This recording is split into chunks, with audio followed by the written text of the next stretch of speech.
नाज़िर सिंध जे ॿियनि शहरनि जी बिया सिटी में बि क़ौमी एकता ईद मल्हाई वई। नवालिस्तान ॾिसूं था ये रिपोर्ट।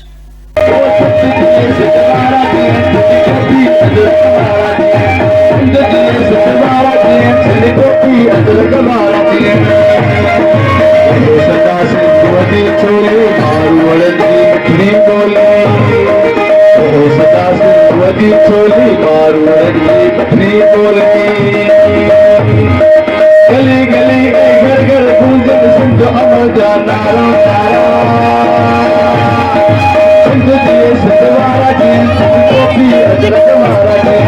सॼी सिंध जी बिरिया सिटी में केटीएन कावस जे सदर ते सिंध में दायरा नामंजूर जे अनवार हेठ ज़ाहिद सोलंगी पारां मच कचहरी कोठाई वई आहे। इन में मशहूर सिंध जा सुगड़ फनकार मौजूद आहिनि। अचो त उन्हनि खां पुछूं त उन्हनि जो छा चवणो आहे।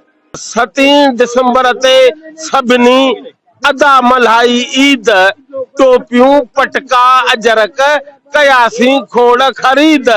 सिंध जे सकाफत में आ दुनिया सॼीअ जी दीद। हलो हथ मिलाए हथनि में भली पछताइन पलीद।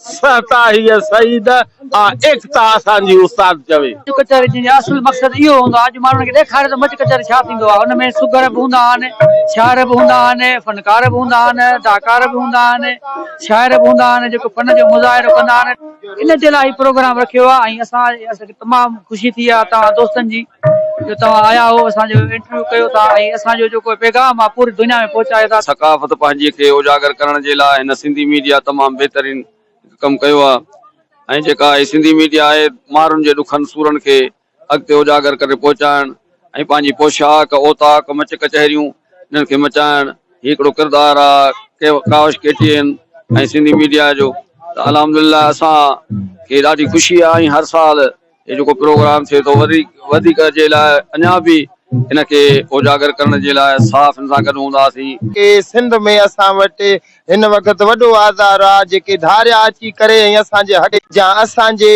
जेके बि असांजा पंहिंजा फनी उपाय आहिनि उते बि उन्हनि जी धारियनि जी ॾिसो त अक्सरियत थी वई आहे। बहरहाल जेकॾहिं उहे न हुजनि त उते असांजे सिंध जे अवाम खे जेके असांजा नौजवान ऐं कंहिं पोरे जे हिसाब सां बि उते बि उन्हनि खे वधीक अवलियत ॾिनी थी वञे। त असांजो इहो ई चवणु आहे त धारियनि खे पोइते करे ऐं सिंधनि खे अवलीन तरजीह ॾिनी वञे। धारिया हमेशा धारिया आहिनि। अहिड़े तरीक़े ते जीअं हिकिड़ो शेर आहे त यारी रख यार सां तूं मजबूअ सां न मर। कलर मंझां की न थिए तूने जाल प्यारी से जर। अक मंझां अंब न थिए तूने फुटी जले फर। कांह मंझां कमद न थिए तूने गुड़ी जले कर। नाग मंझां नाड़ो न थिए बकर न वहे हर।